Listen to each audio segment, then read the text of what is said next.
Once upon a time, there were two sisters named Mangita and Lina who lived in a small cottage. Mangita was very hardworking. In her free time, she helped her father at his fruit stall. Lina, on the other hand, loved having fun and going on adventures. Whenever she got bored, she would go to the river, look at her reflection, and brush her long hair.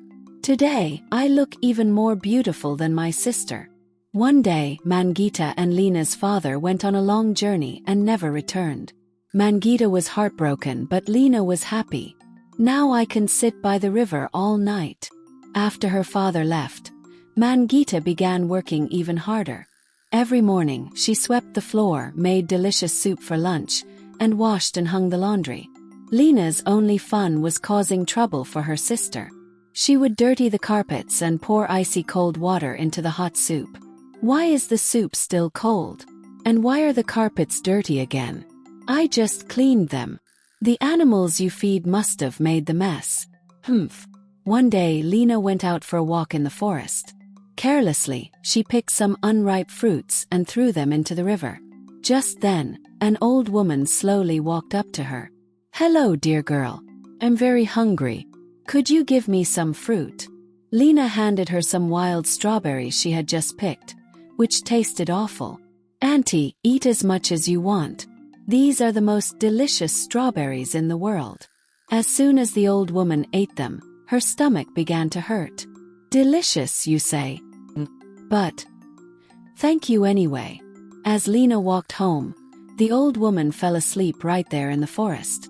Meanwhile, Mangita, who was gathering vegetables for dinner, saw the sick old woman. She gently helped her, brought her home, and tucked her into bed. "What is this woman doing in our house? She smells terrible." "Don't say that, Lina. She's very sick. We must take care of her and help her recover." Mangita made hot soups and herbal teas for the old woman. But Lina secretly poured out the soups and mixed dirt into the teas. "Lina, did you put dirt in this herbal tea? Tell me the truth." "No, I didn't do anything. The old woman did." In a few days, the old woman recovered. "You are a kind-hearted girl, Mangita. If you ever get sick, eat these blueberries every day and you'll feel better right away." After many days of doing everything alone, Mangita grew tired and finally fell ill. She lay in bed weak and sweating. "Lina, can you please bring me the blueberries the old woman gave me?" But Lina had eaten them all. "There's nothing here. Maybe the birds you feed ate them." Mangita became weaker and drifted into sleep, drenched in sweat.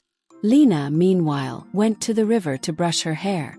At that moment, the old woman appeared before her again. "Hey little girl, where is your sister?" "She went to the forest to pick fruit and went to work." "What's it to you?" The old woman immediately knew Lina was lying. She rushed to their home and was heartbroken to see Mangita sick and pale. She cried for a long time. Lina, watching from the window, laughed out loud. Suddenly, the old woman transformed into a beautiful fairy. Lina was stunned. "You're a fairy. I let you into my home. Yomi, give me the most beautiful hair in the world. Use your magic, quickly." Actually, the fairy had disguised herself as an old woman to see if Lina was a good person. "I gave you the chance to do one good deed. But you always chose to do bad things." With a wave of her wand, the fairy turned Lina's hair into ugly green ivy. "My hair. What happened to it? It's hideous. Help!" Lina ran to the river in panic and saw her reflection. Flies buzzed around her tangled ivy hair, which got stuck in the ground. "I look so ugly.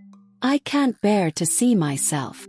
Just then, the fairy fed Mangita a blueberry. She slowly opened her eyes. "Thank you, fairy. I feel much better now." The fairy waved her wand twice, and their tiny cottage turned into a magnificent palace. Mangita was amazed. "Kindness is always rewarded, dear girl.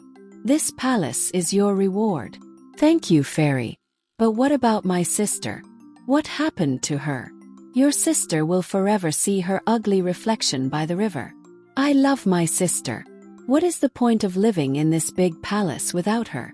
Please give us our happy life back in our cottage. That's my only wish." The fairy was deeply touched by Mangita's words. She turned the grand palace back into their cozy cottage. Then she went to Lina and restored her hair to its original beauty. Lina ran to Mangita and hugged her. "You saved me. I'm so sorry. I promise I'll be a better person now." And at that moment, Lina finally understood that the joy of helping others is greater than anything else, because happiness becomes even more beautiful when it is shared.